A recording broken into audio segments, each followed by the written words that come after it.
এই হচ্ছে কিম। কিছুক্ষণ আগেও সে কোরিয়ার খুবই সাধারণ একজন নাগরিক ছিল, কিন্তু এক মুহূর্তের মধ্যেই তার পুরো জীবন যেন পরিণত হয়ে গিয়েছে নরকে।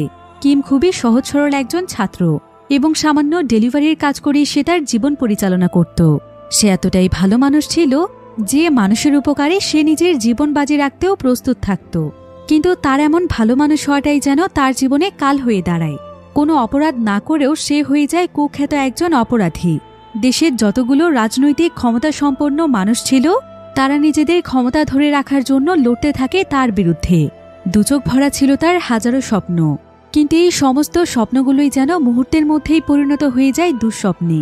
একজন সহজ সরল নিরপরাধ মানুষ হয়েও সে হয়ে যায় দেশের একজন কুখ্যাত অপরাধী।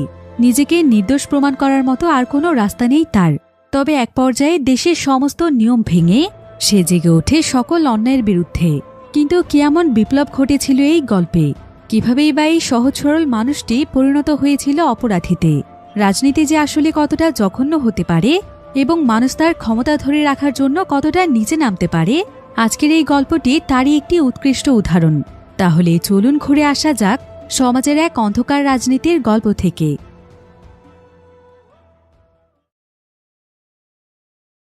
তো গল্পটি শুরু হয় সাউথ কোরিয়ার সবচাইতে ব্যস্ততম শহর সিওলে, যেখানে আমরা সেখানকার রাজনৈতিক পরিস্থিতি দেখতে পাই।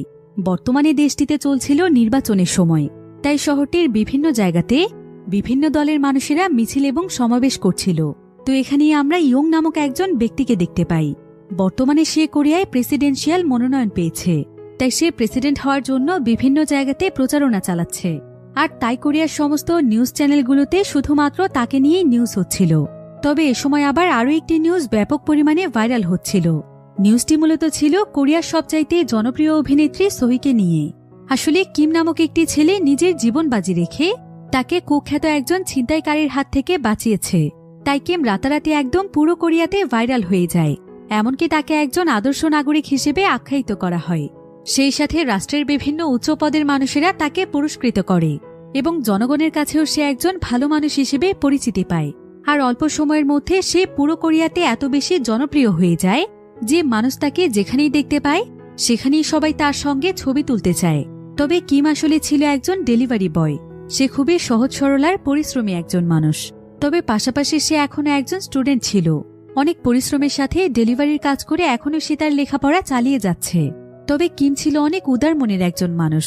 তাই যদি তার সামনে কোনো মানুষ বিপদে পড়ে তখন যে কোনো মূল্যে সে তাকে সাহায্যের জন্য এগিয়ে যায়। আর কিম তার এই জীবনটাকে অনেক বেশি উপভোগ করে। তবে কিছুদিন যাবৎ ভাইরাল হওয়ার পর তার এই বিষয়গুলো একদমই ভালো লাগছিল না, কারণ সে একজন সাধারণ মানুষ হয়েই বাঁচতে চায়। তো এভাবেই ডেলিভারির কাজ করেই তার জীবন চলছিল।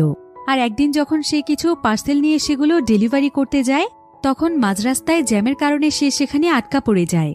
তবে এমন সময় আবার তার কাছে তার জুহো নামক একজন বন্ধুর ফোন আসে। জুহো এখানে তাকে তার মোবাইলে একটি সিসি ক্যামেরা অন করতে বলে। এরপর কিম যখন সঙ্গে সঙ্গে ক্যামেরাটি অন করে তখন সে ক্যামেরার সামনে তার বন্ধু জুহোর রক্তাক্ত মুখ দেখতে পায়। সে এতে অনেক ভয় পেয়ে যায় আর বলে, তোর কি হয়েছে জুহো? তোর এই অবস্থা কে করেছে? একথা শুনে জুহো সেখানে হেসে দেয়। জুহো এখানে তার সঙ্গে একটি প্র্যাঙ্ক করছিল। সে এখানে কিমকে বলে, আমি আসলে একটি কস্টিউম ডিজাইনের দোকান দিয়েছি, তাই একটু পরীক্ষা করার জন্য তোর সঙ্গে প্র্যাঙ্ক করেছি যে আসলে আমার কস্টিউম কতটা রিয়েল হয়েছে। একথা শুনে কিম যেন নিজের মাঝে প্রাণ ফিরে পায়। যাই হোক, সে তখন তার পার্সেল নিয়ে সোজা সেই জায়গাতে চলে যায় যেখানে তাকে পার্সেলটি ডেলিভারি করতে হবে। কিন্তু সে যেহেতু এখন সেলিব্রিটি ছিল তাই এখানেও তাকে অনেক মানুষ ঘিরে ধরে। তবে ঠিক এমন সময় তাকে তার আরও একজন বন্ধু ফোন করে। তার এই বন্ধুর নাম ছিল ময়ল। ময়ল হল কিমের অনেক ছোটবেলার একজন বন্ধু। তো সে এখানে কিমকে বলে, কিরে বন্ধু, কেমন আছিস? সময়ের অভাবে অনেকদিন ধরে তোর সঙ্গে দেখাই হয় না, চল আজকে একটু সময় বের করে আমরা দুজন দেখা করি। কিম এতে অনেক খুশি হয়। এরপর ময়ল তার লোকেশন জানালে কিম সঙ্গে সঙ্গে সেখানে চলে যায়। ময়ল কিমের জন্য একটি রাস্তার পাশে দাঁড়িয়ে অপেক্ষা করছিল। এরপর কিম তাকে ডেকে তার গাড়িতে উঠিয়ে নেয় আর গাড়িটিকে একটি জায়গাতে থামিয়ে তারা দুজন মিলে অনেক গল্প করে। তবে এখানে ময়লকে দেখে বোঝা যাচ্ছিল যে ময়ল হয়তো কোনো বিষয় নিয়ে দুশ্চিন্তায় রয়েছে। আসলে ময়ল অনেক বড় পদের একটি চাকরি করে আর কিমের সঙ্গে সে খুব একটা দেখা করতে আসে না। তাই কিম তাকে বলে, এতদিন পর বন্ধুর কথা মনে পড়ল? তুই তো অনেকদিন ধরে আমাকে দেখতেই আসিসনি। ময়ল তখন তাকে বলে, তা অবশ্য ঠিকই বলেছিস, কিন্তু একটা জিনিস কি ভেবে দেখেছিস যে হঠাৎ করে তোর সঙ্গে কেন আমি দেখা করতে আসলাম?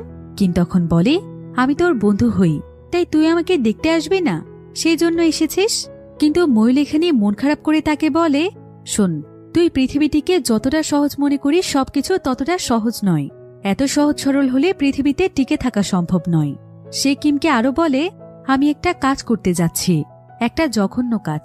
তবে আমি দ্বিধাদ্বন্দ্বে আছি যে আমি কাজটি করব কিনা, কিন্তু আমি যাই করি না কেন তোকে একটা কথা বলতে চাই, জীবনে টিকে থাকতে চাইলে এতটাও ভালো হোস না। ময়ূলের কথা শুনে কিম এখানে হেসে দেয়। কিম আসলে খুবই সাদাসিধে ছিল, তাই ময়ূলের এই সমস্ত কঠিন কথাবার্তা সে খুব একটা বুঝতে পারছিল না।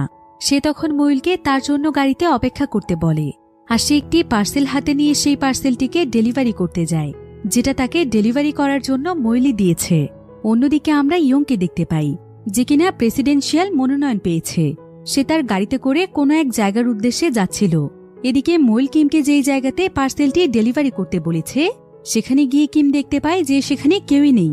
তাই কিম সেই পার্সেলটি হাতে নিয়ে বাইরে চলে আসে, কিন্তু রাস্তায় এসে সে দেখতে পায় যে তার গাড়িটি আর সেখানে নেই। তাই সে সঙ্গে সঙ্গে ময়ূলকে ফোন করে। ময়ূল তখন তাকে জানায় যে পুলিশ নাকি তাকে রাস্তা থেকে গাড়িটি সরাতে বলেছে, তাই সে সেখান থেকে কিছুটা দূরে এসেছে। কিছুক্ষণের মধ্যেই সে তার কাছে আসছে। এদিকে কিম অনেক খুশি মনে ময়ূলের সঙ্গে ফোনে কথা বলছিল, আর এমন সময় তার পাশ দিয়েই যাচ্ছিল প্রেসিডেন্টের গাড়ি, যেখানে ইয়ং রয়েছে। এরপর মুহূর্তের মধ্যে সেই গাড়িটি সেখানে বিস্ফোরিত হয়ে যায়। আশেপাশে থাকা সমস্ত মানুষেরা অনেক ভয় পেয়ে যায়। জীবন বাঁচানোর জন্য তারা পালাতে থাকে। কিম এখানে ময়ূলকে জানায়, এখানে অনেক বড় একটি দুর্ঘটনা ঘটে গিয়েছে বন্ধু, তুই তাড়াতাড়ি আয়। কিন্তু ময়ূল তখন তাকে বলে, এটা তুই কি করলি কিম? শেষ পর্যন্ত প্রেসিডেন্ট ইয়ংকে তুই বোম দিয়ে মেরে ফেললি। এইমাত্র যেই দুর্ঘটনাটি ঘটেছে সেটা তুই ঘটিয়েছিস, আর এখনো তোর হাতে একটি বোম রয়েছে, যেটা মাত্র 3 মিনিটের মধ্যেই বিস্ফোরিত হয়ে যাবে। কিন্তু ময়ূলের কথা শুনে কিম তো কিছুই বুঝতে পারছিল না। ফলে তার হাত থেকে সেই বোম ভর্তি পার্সেলটি নিচে পড়ে যায়, আর সঙ্গে সঙ্গে সেখানে ময়ূল চলে আসে। ময়ূল তখন সেই পার্সেলটি তার হাতে তুলে নেয়, আর সে কিমকে বলে, রাস্তার দুই পাশ থেকে তোর দিকে কিছু লোক লক্ষ্য রাখছে, তারা তোকে ধরতে পারলেই কিন্তু মেরে ফেলবে, তুই তাড়াতাড়ি এখান থেকে পালা। এরপর ময়ূল দ্রুত কিমের পকেটে একটি কার্ড ঢুকিয়ে দেয়, আর সে কিমকে জড়িয়ে ধরে বলে, তুই সুনিয়লকে গিয়ে বলিস যে এই কার্ডের মধ্যে অনেক টাকা আছে, সে যেন দ্রুত হসপিটালের টাকা পরিশোধ করে দেয়। ময়ূল এখানে কিমকে আরো বলে, পারলে আমাকে মাফ করে দিস বন্ধু, আর কোনো মানুষ তোর যত আপনই হোক না কেন, এরপর থেকে কোনোদিনও কোনো মানুষকে বিশ্বাস করিস না। এই বলেই ময়ূল সেই পার্সেলটি হাতে নিয়ে কিমের গাড়িতে করে পালিয়ে যায়। কিমও তার জীবন বাঁচানোর জন্য দ্রুত পালাতে থাকে। তবে কিমকে ধরার জন্য অনেকগুলো মানুষ তার পেছনে পড়ে যায়। ময়ূল এতে অনেক ঘাবড়ে যায়, কিন্তু সে কোনোমতে সেখান থেকে দৌড়ে পালিয়ে যেতে সক্ষম হয়। ময়ূল কিমের গাড়িটি নিয়ে কোনো একটি পার্কিং লটে এসেছে, আর কিছুক্ষণের মধ্যেই তার কাছে থাকা পার্সেলটির বোমও ব্লাস্ট হয়ে যায়। ফলে ময়ূল সেখানেই মারা যায়। অন্যদিকে আমরা কোরিয়ার বিরোধী দলের কয়েকজন সদস্যকে দেখতে পাই। তারা এখানে প্রেসিডেন্ট ইয়ং এর মার্ডারের ব্যাপারেই কথা বলছিল, আর এখানে তাদের কথোপকথন শুনে আমরা বুঝতে পারি যে তারাই আসলে ইয়ং এর মার্ডারের ঘটনাটি ঘটিয়েছে। আসলে ইয়ং দেশের জনগণের মাঝে তার ভালো কাজের জন্য অনেক পপুলার ছিল, তাই ভোটে হয়তো সেই জিতে যেত। এটা চিন্তা করেই বিরোধী দল দেশের ক্ষমতায় যাওয়ার জন্য তারা এই ধরনের জঘন্য কাজটি করেছে। আর এই সমস্ত কিছুকেই ধামাচাপা দেওয়ার জন্য ময়ূলের মাধ্যমে তারা কিমকে ফাঁসিয়েছে, কারণ বর্তমানে কিম ছিল দেশের সবার কাছে একটি পরিচিত মুখ, তাই তাকে ফাঁসালে এই পুরো বিষয়টি ধামাচাপা দেওয়া যাবে। অন্যদিকে ইউমি নামের একটি মেয়ে কিমকে ফোন করে। ইউমি ছিল কিমের পরিচিত একজন মানুষ। তো ইউমি এখানে কিমকে ইয়ং এর মৃত্যুর ঘটনাটি জানায়। কিম বলে যে সে এখনই তার বাড়িতে আসছে। এই বলে সে দ্রুত ইউমির বাড়িতে চলে যায়, আর সে পুরো বিষয়টি ভালোভাবে বোঝার জন্য টিভি অন করে নিউজ দেখতে শুরু করে। নিউজটিতে বলা হচ্ছিল কিছুক্ষণ আগে একটি বোম বিস্ফোরণের কারণে প্রেসিডেন্ট ইয়ং মারা গিয়েছে। তবে প্রেসিডেন্টের গাড়িটি ঠিক যেই জায়গাতে বিস্ফোরিত হয়েছিল তার কিছু দূর পরেই আরও একটি গাড়িতে বোম ব্লাস্ট হয়। আর এই দুটো ঘটনা একই ব্যক্তি ঘটিয়েছে কিনা সেই ব্যাপারে পুলিশ তদন্ত করে দেখছে। তো নিউজটি দেখার পর কিম এখানে ইউমিকে বলে, আজকে সকালবেলায় হঠাৎ করে আমার কাছে ময়ূল এসেছিল, তাকে দেখে অনেক বেশি আপসেট মনে হচ্ছিল। এরপর সে হঠাৎ করেই আমার হাতে একটি পার্সেল ধরিয়ে দেয়, আর কিছুক্ষণ পরেই বলে যে এই পার্সেলটিতে নাকি বোম আছে, আর প্রেসিডেন্টের হত্যাকাণ্ড নাকি আমিই ঘটিয়েছি। কিন্তু আমি কোনো কিছুই বুঝতে পারছি না। এখন কিছু মানুষ আমাকে খুঁজছে, তাই আমি পালিয়ে বেড়াচ্ছি। এমন সময় আবার টিভিতে আরও একটি বিষয় দেখানো হয়। জানা যায় যে যেই বোমটির মাধ্যমে গাড়িটি বিস্ফোরিত হয়েছে সেটা মূলত ছিল একটি আরসি বোম, অর্থাৎ এমন একটি বোম যেটাকে রিমোটের মাধ্যমে কন্ট্রোল করা যায়। যে কেউ চাইলেই বাড়িতে বসেই বোমটিকে বিস্ফোরিত করতে পারবে, কারণ বোমটি মূলত রাখা ছিল একটি রিমোট কন্ট্রোল গাড়ির উপর, যেটা কিনা সোজা প্রেসিডেন্টের গাড়ির নিচে নিয়ে বিস্ফোরিত করা হয়েছে। কিম এখানে কোনো কিছুই বুঝে উঠতে পারছিল না যে এই কাজটি আসলে কে করতে পারে। তবে ঠিক এমন সময় তার ইউমির বাড়িতে থাকা একটি গাড়ির দিকে নজর পড়ে, যেটা কিনা ছিল একটি আরসি গাড়ি। তখনই তার মনে পড়ে যায় যে ইউমিও তো এই ধরনের গাড়ি তৈরি করে। আর এমন সময় মইলের বলা একটি কথাও তার মনে পড়ে যায়, যে সে যেন সহজে কোনো মানুষকে বিশ্বাস না করে। তাই তার এখানে ইউমির উপর সন্দেহ হচ্ছিল, তাই সে ইউমির দিকে সন্দেহের দৃষ্টিতে তাকিয়েছিল। তার আর বুঝতে বাকি নেই যে ইউমিও এই কাজের সঙ্গে জড়িত। এমন সময় আবার ইউমির বাসার কলিং বেল বেজে ওঠে। কিম তখন ইউমিকে বলে, বাহিরে কি এসেছে? ইউমি তাকে বলে, হয়তো আমার আরসি কার্ড তৈরির জন্য কোনো পার্সেল এসেছে। কিন্তু কিম এখানে তাকে বলে, তুমিও আমাকে ধোঁকা দিলে ইউমি। তোমাকে আমি মন থেকে অনেক ভালো একজন মানুষ ভেবেছিলাম, তুমি মিথ্যে বলছো। আমার মনে হয় তুমিও এই হত্যাকাণ্ডের সঙ্গে জড়িত। এই বলে কিম মন খারাপ করে সেখান থেকে চলেই যাচ্ছিল। কিন্তু ঠিক তখনই ইউমি তার উপর হামলা করে, অর্থাৎ ইউমি আসলেই এই হত্যাকাণ্ডের সঙ্গে জড়িত। কিন্তু কিম যেহেতু অনেক সহজ সরল একজন মানুষ ছিল, তাই সে ইউমির গায়ে হাত ওঠাতে পারে না। ইউমি তখন সুযোগ পেয়ে তার পা দিয়ে কিমকে চেপে ধরে। কিছুক্ষণের মধ্যেই কিমের এখানে দম বন্ধ হয়েই যাচ্ছিল। কিন্তু কিম এখানে বাঁচার চেষ্টা করলে তারা দুজনই নিচে পড়ে যায়, ফলে সঙ্গে সঙ্গে তারা দুজন অজ্ঞান হয়ে যায়। এদিকে দরজার বাহিরে থাকা মানুষটি দরজাটি প্রায় ভেঙেই ফেলছিল। কিন্তু এমন সময় কিমের জ্ঞান ফিরে আসে।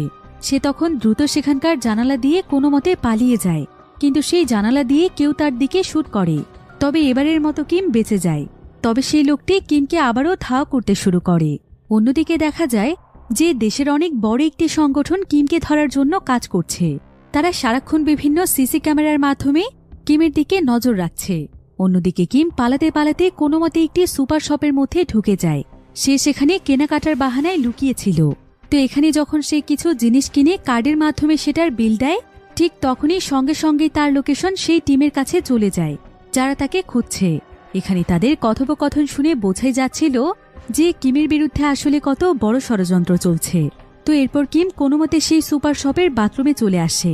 সে প্রচণ্ড আতঙ্কিত অবস্থায় ছিল। আর সে যখন সেখানে চুপচাপ বসেছিল, ঠিক তখনই তার মইলের বলা শেষ কথাটি মনে পড়ে যায়, যেখানে মইল তাকে বলেছিল যে সে যেন সুইংকে হসপিটালের টাকা বুঝিয়ে দিতে বলে। কিম তখন সেখানে মইলের দেয়া সেই কার্ডটি বের করে। সেখানে সুইনের নাম্বার দেয়া আছে, কিন্তু নাম্বারটি কোনো কারণে বন্ধ ছিল। তবে এমন সময় আবার কিমের বাথরুমের দরজায় কেউ একজন নক করে। কিম এতে বেশ ভয় পেয়ে যায়। তবে সেও পরিস্থিতি বোঝার জন্য ভেতর থেকে কয়েকবার নক করে। এতে করে দেখা যায় বাহির থেকে আর কোনো রেসপন্স পাওয়া যায় না। কিন্তু ততক্ষণে কেউ একজন তার পাশের বাথরুমে ঢুকে পড়ে। এবার কিম সুইনের নাম্বারে একটি ভয়েস SMS পাঠায়। সে এখানে বলে, আপনার এই নাম্বারটি মহিলা আমাকে দিয়েছে। সে বলেছে হসপিটালের টাকা পরিশোধ করে দিতে। আমার মনে হয় হসপিটালের টাকার জন্যই মহিলা এই কাজটি করেছে। আসলে এসব কিছু কি হচ্ছে আমি এই ব্যাপারে কিছুই জানি না। একথা বলতেই কিম তার পাশের বাথরুমে বন্দুক লোডের শব্দ শুনতে পায়। এতে সে অনেক ভয় পেয়ে যায়। এখানে দেখা যায় কেউ একজন কিমের বাথরুমের দিকেই বন্দুক তাক করছে। কিম তখন নিচের দিকে তাকিয়ে বিষয়টি বোঝার চেষ্টা করছিল, কিন্তু ততক্ষণে সেই ব্যক্তি সেখানে শুট করতে শুরু করে। কিম তখন তার জীবন বাঁচানোর জন্য দ্রুত সেখান থেকে পালিয়ে যাচ্ছিল, কিন্তু পেছন থেকে এসে সেই লোকটি তাকে ধরে ফেলে। কিম কি করবে কিছুই বুঝতে পারছিল না। কিন্তু পরক্ষণেই তার মাথায় একটি আইডিয়া আসে। সে সুপার শপ থেকে একটি বডি স্প্রে কিনেছিল, তাই সে কৌশলে বডি স্প্রেটি বের করে সেই লোকটির চোখে স্প্রে করে দেয়। আর সে দ্রুত সেখান থেকে রাস্তায় এসে কোনো মতে একটি ট্যাক্সিতে উঠে পড়ে। অন্যদিকে আমরা একটি প্রেস কনফারেন্স দেখতে পাই, যেখানে অনেক বড় একজন পুলিশ কর্মকর্তা বলছিল, কিমের মতো এমন ভালো মানুষের কাছ থেকে আমরা এই ধরনের কাজ কখনো আশা করিনি। এটা অবশ্যই একটি সন্ত্রাসী কর্মকাণ্ড হিসেবে বিবেচিত। তবে আপনারা কোনো চিন্তা করবেন না, তার মতো মুখোশধারীকে ধরার জন্য আমরা খুবই শক্তিশালী একটি টিম গঠন করেছি। প্রেসিডেন্ট ইয়ং এর মতো কি কোনো মানুষ আছে? তাকে কিম কিভাবে মারতে পারল? তাই দ্রুত আমরা কিমকে ধরে তাকে তার উপযুক্ত শাস্তি দেব, কারণ ওর মতো মানুষ আমাদের দেশের জন্য আদর্শ নয়, বরং কলঙ্ক। অর্থাৎ পুলিশ প্রশাসনও এখন কিমের পেছনে লেগেছে। অন্যদিকে আমরা কিমকে দেখতে পাই, কিম একটি জায়গাতে লুকিয়ে তার সেই জুহু নামক বন্ধুটিকে ফোন দিচ্ছিল। এদিকে জুহুকে আমরা রক্তাক্ত অবস্থায় দেখতে পাই। আসলে কিমকে ধরার জন্য সেই টিমের লোকেরা জুহুর উপর হামলা করেছে। তারা জুহুকে বেঁধে রেখে প্রচণ্ড মারধর করেছে। কিন্তু জুহুর কাছ থেকে কিমের ব্যাপারে কোনো তথ্য পাওয়া না গেলে তারা সবাই মিলে তাকে প্রচন্ড রকমের মারধর করতে থাকে। আর এমন সময় সেখানে আসে কিমের ফোন কল। সেই লোকগুলো তখন তাকে ফোন রিসিভ করে স্বাভাবিকভাবে কথা বলতে বলে এবং কৌশলে তার কাছ থেকে তার লোকেশনটি জানতে বলে। জুহো তখন ফোনটি রিসিভ করে বলে, কি রে কিম, তোর ব্যাপারে এসব কি শুনছি? তুই নাকি প্রেসিডেন্ট ইয়ংকে হত্যা করেছিস। এখন কি অবস্থা তোর? কোথায় আছিস? তোর লোকেশনটা আমাকে বল। কিন্তু জুহোর কথা শুনে কিম বুঝতে পারে যে জুহোকে হয়তো জিম্মি করে কথা বলানো হচ্ছে। জুহোর বিপদ বুঝতে পেরে কিম নিজেই তখন তাদের সঙ্গে কথা বলে। কিম এখানে বলে, আপনারা আমার বন্ধুর কোনো ক্ষতি করবেন না। আপনারা বিনা কারণে ওর পেছনে কেন লেগেছেন? আর আমাকেই বা আপনারা কেন দোষারোপ করছেন? আমি কাউকে খুন করিনি। লোকটি তখন তাকে বলে, তুমি খুন করনি তাহলে পালিয়ে কেন বেড়াচ্ছ? কিম তখন তাকে বলে, পালাতে পালাতে আমি নিজেও অনেক বেশি ক্লান্ত। দয়া করে আপনারা আমাকে আমার স্বাভাবিক জীবনে ফিরতে দিন, আমাকে বাঁচতে দিন। কিন্তু লোকটি তখন তাকে বলে, প্রেসিডেন্টকে হত্যা করে এত সহজে বাঁচতে চাইছ? কিম তখন তাকে বলে, আমি যে প্রেসিডেন্টকে হত্যা করিনি সেটা এখনই প্রমাণ হয়ে যাবে। একবার একটু পেছনে তাকিয়ে দেখুন, আপনাদের মাথার পেছনে সিক্রেট একটি ক্যামেরা রয়েছে। আর জোর সঙ্গে আপনারা আপনাদের দলীয় ব্যাপার নিয়ে যে সমস্ত কথা বলেছেন সেই সবকিছু রেকর্ড হয়ে গিয়েছে। এখন আমি এই ভিডিও নিয়ে পুলিশ স্টেশনে যাচ্ছি। একথা শুনে তারা সবাই ভয় পেয়ে পালিয়ে যায়। কিম এতে অনেক খুশি হয়। আর সে সেই ভিডিওটি নিয়ে পুলিশ স্টেশনের একদম কাছে চলে আসে। অবশেষে সে এই বিপদের হাত থেকে বাঁচতে যাচ্ছে। তবে এমন সময় দেখা যায় যে কেউ একজন জুহোর কাছে আসে আর সে জুহোকে খুবই নির্মমভাবে হত্যা করে ফেলে। কিম কোনোভাবেই তার বন্ধুকে বাঁচাতে পারে না। কিন্তু এখানেই তার সঙ্গে ঘটে যায় সবচাইতে ভয়ানক ঘটনা। কারণ সেই হত্যাকারী যখন ক্যামেরার কাছে আসে তখন কিম দেখতে পায় যে এটা তো সে নিজেই। তার মানে সেই তার বন্ধু জুহোকে হত্যা করেছে। কিন্তু এটা কিভাবে সম্ভব? কিমের তো এখানেই ভয়ে হাত পা একদম কাঁপছিল। সে এখন পুলিশ স্টেশনের ঠিক সামনেই ছিল। কিন্তু এই ভিডিওটি এখন আর সে পুলিশকে দিতে পারবে না। তাই সে আবারও দৌড়ে সেখান থেকে পালাতে শুরু করে। কিন্তু এমন সময় তাকে কেউ একজন ধরে অজ্ঞান করে ফেলে। তাকে একটি কালো গাড়িতে তুলে নেওয়া হয়। গাড়িটিতে ছিল হুয়াং নামক একজন পুলিশ অফিসার। তিনি মূলত বিরোধী দলের হয়ে কাজ করে। তো কিছুক্ষণ পরেই কিমের জ্ঞান ফিরে আসলে হুয়াং এখানে কিমকে বলে, তুমি এসব কিছু কেন করছো কিম? তুমি প্রেসিডেন্টকে কিভাবে হত্যা করেছ? এমনকি তুমি তোমার নিজের বন্ধুকেও মেরে ফেললে। কিম তখন তাকে বলে, আমি এসবের কিছুই করিনি। হুয়াং তখন তার গাড়িতে একটি ভিডিও চালু করে যেখানে একটি সিসিটিভি ফুটেজে দেখা যায় যে কিম একটি ফোন বুথ থেকে কাউকে বলছিল, আজকে আমি যেভাবেই হোক প্রেসিডেন্ট ইয়ংকে মেরেই ফেলবো। কিন্তু ভিডিওটি দেখে কিম হুয়াংকে বলে, এটা আমি নই। আমি জানি না এই ছেলেটি কে আর আমার সঙ্গে এগুলো কি হচ্ছে। হুয়াং তখন তাকে বলে, তুমি একদম ঠিক বলছো, এটা আসলেই তুমি নও, কিন্তু তোমাকে কপি করা হয়েছে। হুবহু তোমার মতোই দেখতে একজন মানুষ এবং খুনগুলো সে তোমার হয়েই করেছে। আর এই সমস্ত ফুটেজগুলো কোরিয়ার সকল মানুষেরাই দেখেছে। তোমার বাঁচার আর কোনো উপায় নেই। তবে আমি তোমাকে একটি সুযোগ দিতে চাই। তুমি বাঁচতে চাইলে সকলের সামনে সবকিছু স্বীকার করে নাও যে এই হত্যাকাণ্ডগুলো তুমি ঘটিয়েছ। এরপর তোমাকে বাঁচানোর দায়িত্ব আমার। তবে তুমি তো দেখতেই পেলে যার সঙ্গে তুমি সাহায্যের জন্য যোগাযোগ করছো তার অবস্থা কি হচ্ছে। তাই আমার কথাগুলো তুমি মেনে নাও। এখানে দেখা যায় যে হুয়াংদের গাড়ির সামনে রয়েছে একটি পুলিশের গাড়ি। অর্থাৎ কিমকে হয়তো পুলিশ স্টেশনে নিয়ে যাওয়া হচ্ছে। কিন্তু হঠাৎ করে এই গাড়ি দুটোর মধ্যে আরও একটি গাড়ি এসে ঢুকে পড়ে আর সেই গাড়িটি সোজা হুয়াংদের গাড়িতে এসে ধাক্কা দেয়। ফলে গাড়িটি সেখানেই উল্টে যায়। এরপর সেই গাড়ির ভেতর থেকে হেলমেট পরা একজন ব্যক্তি বেরিয়ে আসে আর সে দ্রুত কিমকে নিয়ে সেখান থেকে পালিয়ে যায়। কিমকে নিয়ে সে অনেক দূরের একটি ম্যান হলের কাছে চলে আসে। এই ব্যক্তির নাম হচ্ছে মিস্টার মিন। তো মিস্টার মিন এখানে কিমকে বলে, আমাদের পুরো কোরিয়াতে প্রায় লক্ষ লক্ষ ক্যামেরা রয়েছে। তাই এভাবে ঘুরে বেড়ালে তোমার বাঁচাটা অসম্ভব। তোমার জন্য এটাই সবচাইতে সুরক্ষিত জায়গা। তা না হলে মইলের মতোই তোমাকে মরতে হবে। একথা শুনে কিম একদম অবাক হয়ে যায় আর সে তাকে জিজ্ঞাসা করে, মইলকে আপনি কিভাবে চিনলেন? মিস্টার মিন তখন তাকে জানায় যে মইল নাকি তার অনেক দিনের পরিচিত আর তার জন্যই নাকি মইল মারা গিয়েছে। এরপর মিস্টার মিন আরো বলে যে কিছুক্ষণের মধ্যে এই ম্যানহলের পাইপে প্রচণ্ড তীব্র গতিতে পানির স্রোত আসবে। তাই যত তাড়াতাড়ি সম্ভব তাদেরকে সেখান থেকে যেতে হবে। এরপর মিস্টার মিন দৌড়তে দৌড়তে কিমকে একটি সিক্রেট জায়গাতে নিয়ে আসে যেখানে মূলত সে থাকে। এরপর মিস্টার মিন কিমকে প্রথমে সেখানে বিশ্রাম নিতে বলে, এমনকি সে তাকে চাও পান করতে দেয়। কিম তখন এখানে মিস্টার মিনকে বলে, আচ্ছা আপনি কি বলতে পারবেন, শহরে তো শত শত মানুষ রয়েছে, তাহলে এত মানুষ থাকতে তারা আমাকেই কেন ফাঁসাচ্ছে?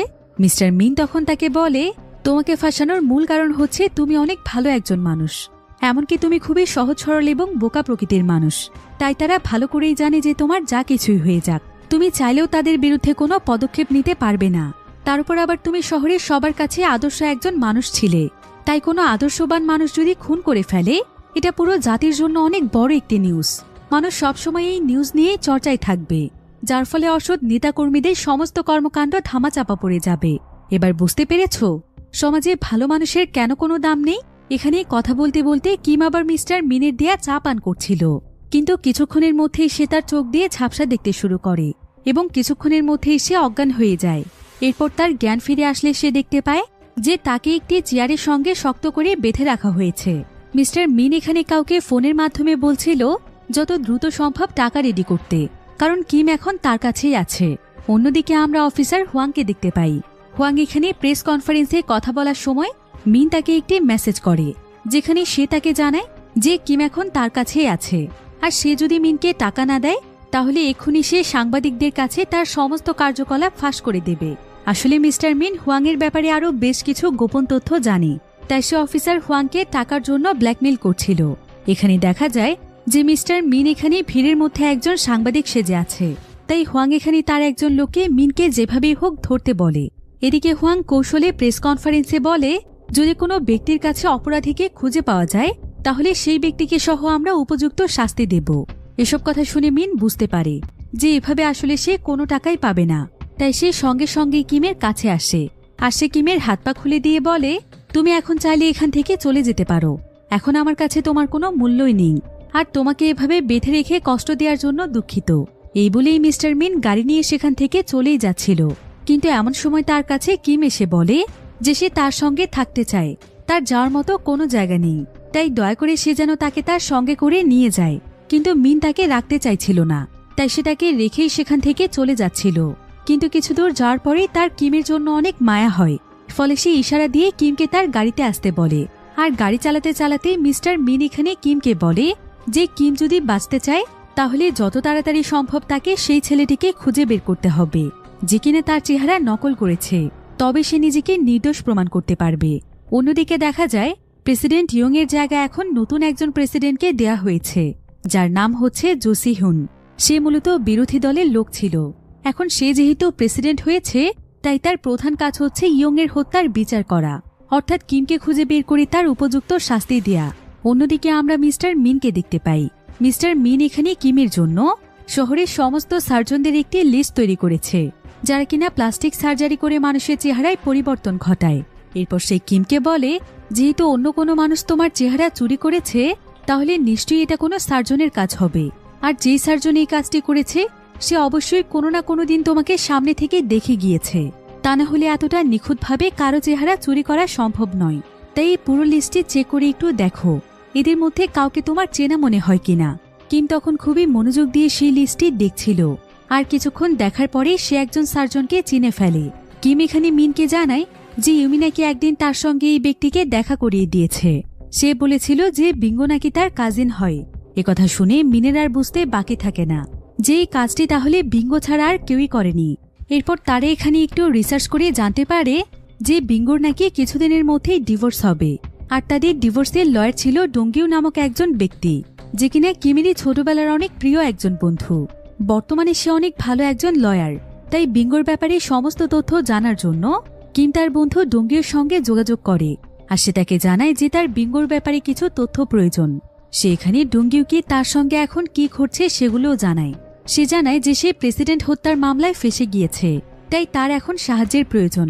ডোঙ্গিউ তখন এই ব্যাপারে কথা বলার জন্য তাদের কলেজ লাইফের আরও দুজন বন্ধুর সঙ্গে যোগাযোগ করে, যাদের নাম ছিল সানিওল এবং গেংচুল। বর্তমানে সানিওল ছিল রেডিওর অনেক জনপ্রিয় আরজে।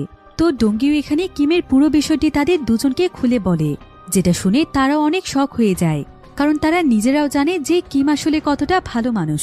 কিমের দ্বারা কখনো কোনো মানুষকে মারা তো দূরের কথা, বরং কোনো প্রাণীকে মারাও সম্ভব নয়। তাকে ভয়ানক একটি ফাঁদে ফাঁসানো হয়েছে। আসলে তারা চারজন মিলে একসময় কলেজ লাইফে তাদের জীবনের সেরা মুহূর্তগুলো কাটিয়েছে। তারা খুবই ভালো বন্ধু ছিল, কিন্তু জীবনের তাগিদে তারা সবাই আলাদা হয়ে গিয়েছে। তবে কিম সবসময় চাইত তাদের সবার সাথে একসঙ্গে দেখা করতে এবং তাদের সবার সাথে সময় কাটাতে, কিন্তু কাজের প্রেসারে তারা কেউই সময় বের করতে পারত না। তবে এখানে তারা সবাই বলে যে এটা প্রেসিডেন্ট হত্যার অনেক সিরিয়াস একটি বিষয়, তাই যেখানে সেখানে এই ব্যাপারে কথা বলা যাবে না। ডোংইউ তখন তাদের দুজনকে বলে যে আগামীকাল কিম তাকে বোটানিক্যাল গার্ডেনে দেখা করতে বলেছে। তো এবার পরের দিন সকালে দেখা যায় মিস্টার মিন কিমকে সেই বোটানিক্যাল গার্ডেনে নিয়ে আসে। সে এখানে তাকে একটি ব্লুটুথ ডিভাইসও দেয় আর বলে যে সে তার আশেপাশে রয়েছে। যদি সে আশেপাশে সন্দেহজনক কাউকে দেখতে পায় তখন সে তাকে এই ব্লুটুথ ডিভাইসটির মাধ্যমে জানাবে। এরপর কিম সেই ব্লুটুথ ডিভাইসটি পরে বোটানিক্যাল গার্ডেনের ভেতরে চলে আসে। আর এখানে হাঁটার সময় তার অতীতের অনেক কথা মনে পড়ে যায়। আসলে এই গার্ডেনটির সঙ্গে তার জীবনের অনেক স্মৃতি জড়িয়ে আছে। একসময় সে তার বন্ধুদের সঙ্গে এখানে বসে অনেক মজা করেছে। তারা দিনের পর দিন কত যে আড্ডা দিয়েছে সেই দিনগুলো ভোলার মতো নয়। কিম তখন থেকে আজ পর্যন্ত তার বন্ধুদেরকে খুবই মিস করে। এমনকি সানিউল নামের তার যে বন্ধুটি রয়েছে, কিম একসময় তাকে মন থেকে অনেক ভালোবাসত আর সে আজও তাকে ভুলতে পারেনি। সে ভেবেছিল নিজেকে যোগ্য প্রমাণ করে সে তার ভালোবাসাকে জয় করবে, কিন্তু এখন তার জীবন যে কোন দিকে মোড় নিচ্ছে সেটা সে নিজেও জানে না। অতীতের সুন্দর স্মৃতিগুলোর কথা ভাবতে ভাবতে কিম একটি জায়গাতে এসে লুকিয়ে পড়ে। আর কিছুক্ষণের মধ্যেই সেখানে রিপোর্ট নিয়ে গেংচুল চলে আসে। কিম এখানে গেংচুলকে দেখে সঙ্গে সঙ্গে জড়িয়ে ধরে। সে অনেক বেশি ইমোশনাল হয়ে যায়, কারণ এত বছরের পুরনো বন্ধু। তাদের সঙ্গেই তো কিমের জীবনে সুন্দর স্মৃতিগুলো জড়িয়ে আছে। তাদেরকে সে কি করে ভুলে থাকতে পারে? তাদেরকে দেখার জন্যই তো কিমের মন সবসময় ব্যাকুল হয়ে থাকত। এরপর কিম এখানে গেংচুলকে বলে, আমার জন্য আমার দুজন বন্ধু মারা গিয়েছে, মইল এবং জুহো। কিন্তু তোরা তো জানিস আমি কেমন মানুষ। আমি এসবের সঙ্গে নিজেকে কোনোদিনও জড়াতে চাইনি। আমি শুধুমাত্র ভালো মানুষ হয়ে বাঁচতে চেয়েছিলাম। এটাই কি আমার অপরাধ? তবে এমন সময় মিন কিমকে জানায় যে তাকে ধরার জন্য এখানে কিছু লোক চলে এসেছে। তাই সে যেন দ্রুত গাড়িতে চলে আসে, এক সেকেন্ডও যেন সে দেরি না করে। একথা শুনে কিম এখানে স্তব্ধ হয়ে গেংচুলের দিকে তাকিয়ে থাকে।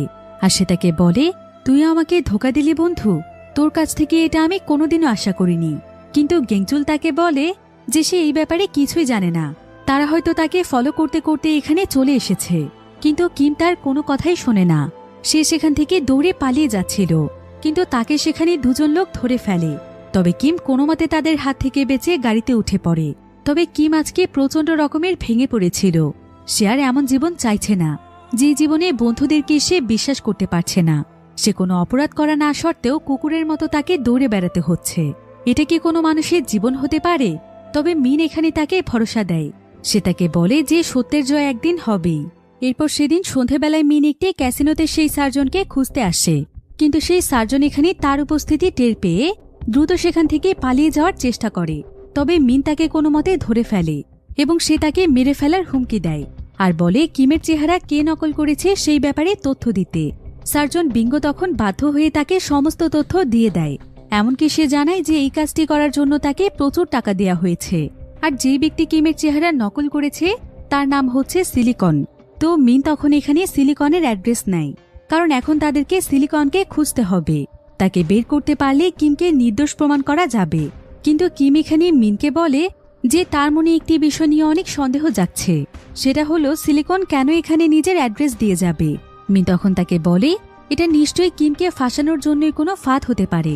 তবে মিন তখন কিমকে বলে তাদের বেছানো ফাঁদে তাদেরকেই ফেলতে হবে। এরপর তারা দুজন মিলে একটি প্ল্যান তৈরি করে ফেলে।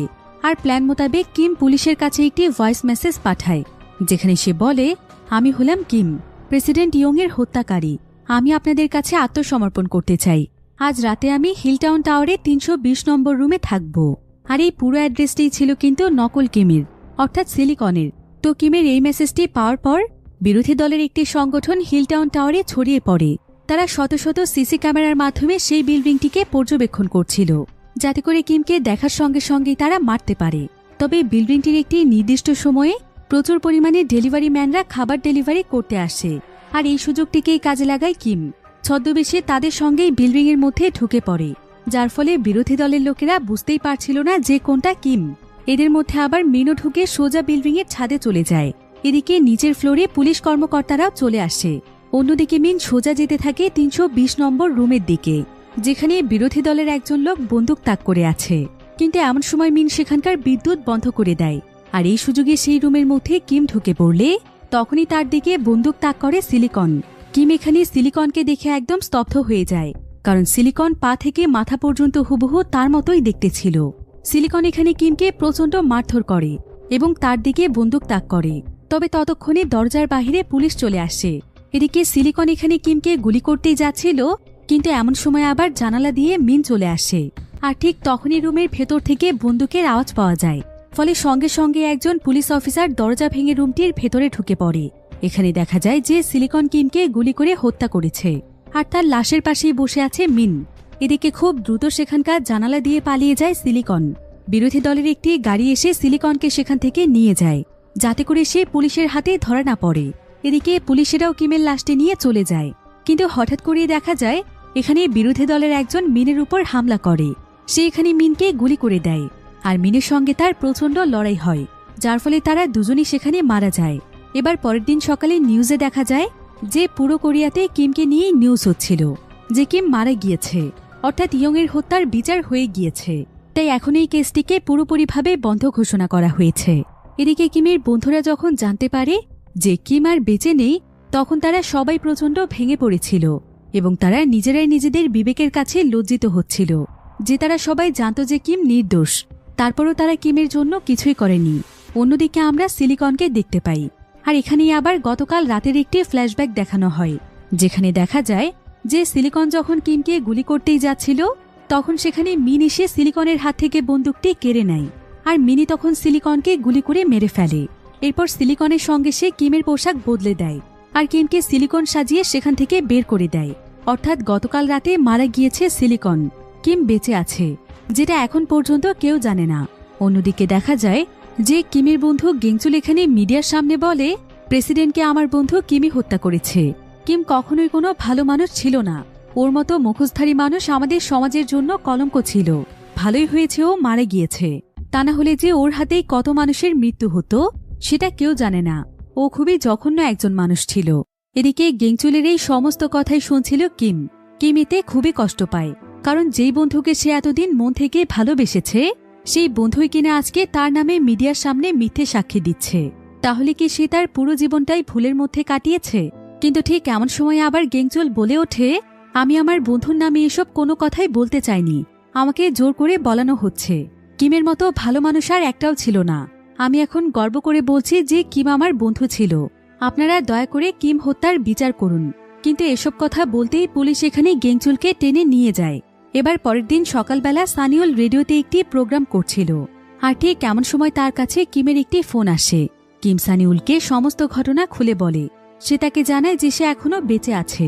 কিম তখন সানিউলকে রেডিওতে লাইভে যেতে বলে। এরপর কিম সকলকে উদ্দেশ্য করে বলে, আমি হলাম কিম, প্রেসিডেন্ট ইয়ংয়ের হত্যাকারী, যাকে কিনা আপনারাই হত্যাকারী বানিয়েছেন। নিজেদের রাজনৈতিক লাভের আশায় একজন সাধারণ ছেলেকে খুনি বানাতেও আপনাদের বিবেকে একবারও বাঁধেনি। এরপর কিম এখানে সকলকে উদ্দেশ্য করে আরও বলে, আপনারা আমার যেই লাশটি দেখতে পেয়েছেন, আমাকে ফাঁসানোর জন্যই সেই ব্যক্তি আমার চেহারা নকল করেছিল। পৃথিবীর মানুষ যে কতটা স্বার্থপর এবং জঘন্য হতে পারে সেটা আমি খুব ভালোভাবেই বুঝতে পেরেছি। এখন কিমের এই রেডিও বার্তাটি পুরো দেশে একদম ভাইরাল হয়ে যায়। সবাই জানতে পারে যে কিম আসলে নির্দোষ ছিল। এতে করে বিরোধী দলের উপর চাপ সৃষ্টি হয়। এরপর গভর্নমেন্ট ঘোষণা করে যে কিমকে পাওয়া গেলেই তাকে যেন সুরক্ষিত জায়গাতে নিয়ে আসা হয়, কেউ যেন তার কোনো ক্ষতি করতে না পারে। এমনকি তাকে তার সাহসিকতার জন্য সকলের সামনে তাকে সম্মাননা দেওয়ার আয়োজন করা হয়, এবং এই সমস্ত কাজের সঙ্গে যারা যারা জড়িত রয়েছে তাদের শাস্তির ব্যবস্থারও ঘোষণা দেয়া হয়। অন্যদিকে আবার বিরোধী দলের উপরও চাপ আসে। দলের নেতাই এখানে তাদের পুরো টিমকে অর্ডার দেয় যে কিমকে পেলেই যেন তাকে হত্যা করে তার লাশ গুম করে দেয়া হয়, যাতে করে সকলের সামনে প্রমাণ করা যায় যে সেই বার্তাটি আসলে ফেক ছিল। অন্যদিকে আমরা কিমকে দেখতে পাই। কিম এখানে সানিউলের সঙ্গে কথা বলছিল। তার মনে আজকে যত কষ্ট রয়েছে সেই সমস্ত কষ্টের কথাগুলো সে সানিউলকে বলছিল। সে এখানে তাকে বলে, আমি সবসময় চেয়েছি তোদের সঙ্গে সময় কাটাতে, একজন সাধারণ মানুষ হয়ে বাঁচতে। তোর কি মনে আছে, তোদের চাইতে আমি একটু বোকা বলে তোরা আমাকে নিয়ে কত মজা করতিস? আমার অবশ্য ভালোই লাগতো। তবে বিশ্বাস কর, এখন আমি আর আগের কিম নই। আমি অনেক বদলে গিয়েছি। নিজের প্রতি হওয়া অন্যায়ের প্রতিবাদ করতে শিখেছি। আমি আগে এতটাই বোকা ছিলাম যে এতগুলো বছরেও কোনোদিন তোকে একটি সত্যি কথা বলতে পারিনি, যে আমি তোকে কতটা ভালোবাসি। একথা শুনে সানিউল তখন কাঁদতে কাঁদতে তাকে বলে, তুই নিজেকে যতটা বোকা ভাবতে তুই তার চাইতেও বেশি বোকা। এতটাই বোকা যে কোনোদিনও এটা বুঝতে পারিসনি। সেই কলেজ লাইফ থেকেই আমি তোকে কতটা ভালোবাসি। এই বলে তারা দুজনেই সেখানে প্রচণ্ড কাঁদছিল।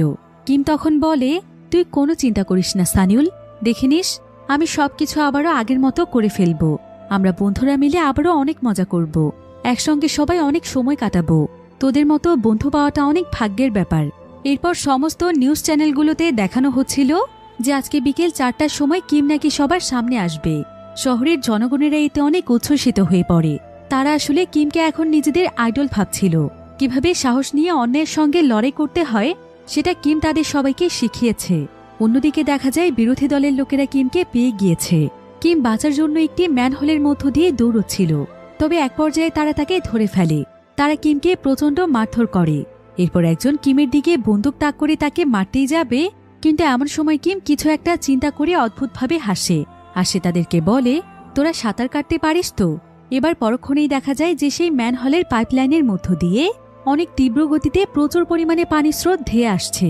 কিম এখানে একটি লোহার সিঁড়ি ধরে বেঁচে যায়, আর সেখানে থাকা প্রত্যেকেই মারা যায়। এদিকে সানিউল জানত যে কিম শহরের কোনো এক ম্যানহোলের মধ্য থেকে বের হবে, তাই শহরের প্রত্যেকটি ম্যানহলের ফুটে চেক করা হয়। এদিকে কিম সেই ম্যানহল থেকে বেরিয়ে সেখানে দৌড়তে শুরু করে, কিন্তু এমন সময় তার সামনে একটি কালো গাড়ি এসে থামে। গাড়ি থেকে একটি মেয়ে বেরিয়ে আসে, আর সে কিমকে তার সঙ্গে আসতে বলে। মেয়েটি তখন কিমকে নিয়ে বিশাল বড় একটি সমাবেশে চলে আসে, যেখানে শুধুমাত্র কিমের জন্যই রেড কার্পেট বেছানো হয়েছে। শহরের প্রত্যেকটি মানুষই তাদের আসল হিরো কিমকে দেখতে এসেছে। এরপর কিম যখন সেই রেড কার্পেটের উপরে দাঁড়ায়, প্রত্যেকেই কিমকে হিরো হিরো বলে আখ্যায়িত করতে থাকে। কিম দেখে যে এখানে তার প্রাণপ্রিয় বন্ধুরাও এসেছে। অবশেষে কিম তার এই নরকের জীবন থেকে মুক্তি পেয়েছে, ফিরে পেয়েছে তার জীবনের প্রিয় বন্ধুদেরকে, খুঁজে পেয়েছে বেঁচে থাকার আরও এক নতুন অনুপ্রেরণা। আসলে একটি দেশের জন্য রাজনীতি সবচাইতে গুরুত্বপূর্ণ একটি বিষয়, কারণ এই রাজনীতি সাধারণ মানুষের জীবনের মান উন্নয়নে সাহায্য করে। কিন্তু রাজনীতি তখনই সবচাইতে জঘন্য হয়ে যায় যখন এর বিভিন্ন ক্ষমতা পেয়ে যায় অযোগ্য এবং অসৎ মানুষেরা, যারা কিনা নিজেদের ক্ষমতা টিকিয়ে রাখার জন্য সবকিছু করতে পারে। মানুষের বুকে চালাতে পারে গুলি, মুহূর্তের মধ্যেই ভালো মানুষকে বানাতে পারে সন্ত্রাসী, এবং সন্ত্রাসীকে বানাতে পারে ভালো মানুষ। এরাই মূলত রাজনীতিকে করে কলুষিত এবং কলঙ্কিত। আসুন রুখে দাঁড়াই এই সমস্ত রাজনীতির বিরুদ্ধে এবং অটুট থাকে সত্য এবং ন্যায়ের পথে।